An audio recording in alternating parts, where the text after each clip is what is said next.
Microwave oven কিভাবে repair করবেন এই ভিডিওতে সম্পূর্ণ সেটাই দেখবেন। তো দেখতে থাকুন। সকল প্রকার ইলেকট্রিক্যাল এবং ইলেকট্রনিক্স ভিডিও পেতে এমবিএস টেকনোলজির সাথেই থাকুন। লাইক কমেন্ট শেয়ার করুন। তো ফার্স্ট অফ অল আমাদের ওভেনটি খুলে নিতে হবে। তারপর আমরা সর্বপ্রথম যেটি চেক করব সেটি হলো এসি কর্ড, মানে যেটা পাওয়ার কেবলটা আমরা চেক করব পাওয়ার কেবল ঠিক আছে কিনা। তো আমি ভোল্ট মিটার দিয়ে ভোল্টেজটা দেখতেছি, অথবা সিরিজ লাইন দিয়ে আপনি দেখতে পারেন। তো আমার ভোল্টেজটা ঠিক আছে, তার মানে হচ্ছে আমার এখানে পাওয়ার কেবলটি ঠিক আছে। তারপর দেখতে হবে পিউজ। তো আমার এখানে পিউজটাও ঠিক আছে, আমি পিউজটা দেখেছি। ওকে, যে এটা হচ্ছে ইনপুট আর এগুলো হচ্ছে আউটপুট।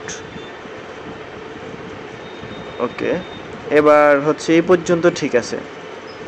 জাস্ট সার্কিটে পাওয়ার যাচ্ছে না, মানে এই সার্কিটের মধ্যে লাইন ইন হচ্ছে না, এজন্য ডিসপ্লেতে কোনো ইন্ডিকেটর শো করে না, কোনো কিছুই কাজ করতেছে না। তো এই জন্য আগে আমি সার্কিটটি খুলে নিচ্ছি। এই যে আমি সার্কিটটি খুলে নিয়েছি।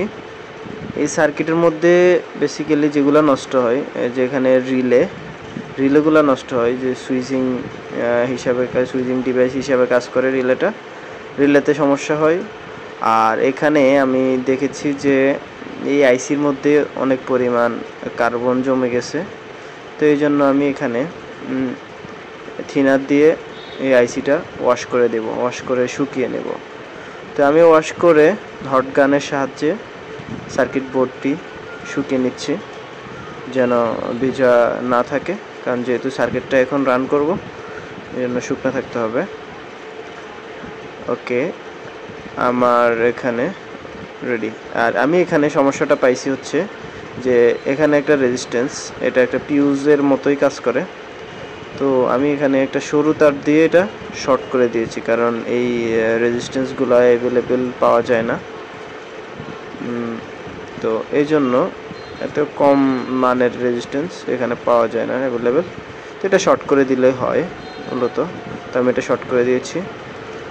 আর শর্ট করে দেওয়ার পর এখানে কিন্তু পাওয়ারটা চলে আসছে। ওকে, এখানে কিন্তু পাওয়ারটা চলে আসছে, কিন্তু আগে এই পাওয়ারটা শো করতো না, এই জন্য কোনো কিছুই আসতো না।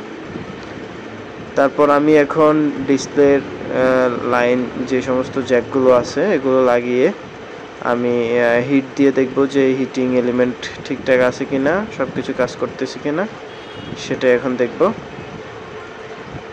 ওকে, আমি ডিসপ্লেটি লাগিয়ে নিচ্ছি আগে। ওকে, এখান থেকে অপশনগুলো সিলেক্ট করা যায় নবটি ঘুরিয়ে। তো আমি এখানে চেক করব, আপাতত চেক করব, দেখব যে হিট হচ্ছে কিনা। ওকে,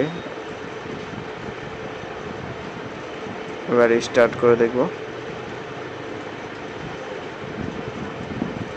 আমি স্টার্ট করেছি, তো ভিতরে হিট হয়ে গেছে অলরেডি। তার মানে ওভেনটি এখন সম্পূর্ণ ওকে, সকল হিটিং কয়েল সব কিছুই কাজ করতেছে, আর কোনো সমস্যা দেখতেছি না। শুধুমাত্র ছোট একটি সমস্যা ছিল।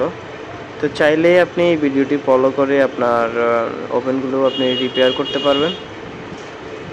তো এতক্ষণ ভিডিওটি দেখার জন্য অসংখ্য ধন্যবাদ।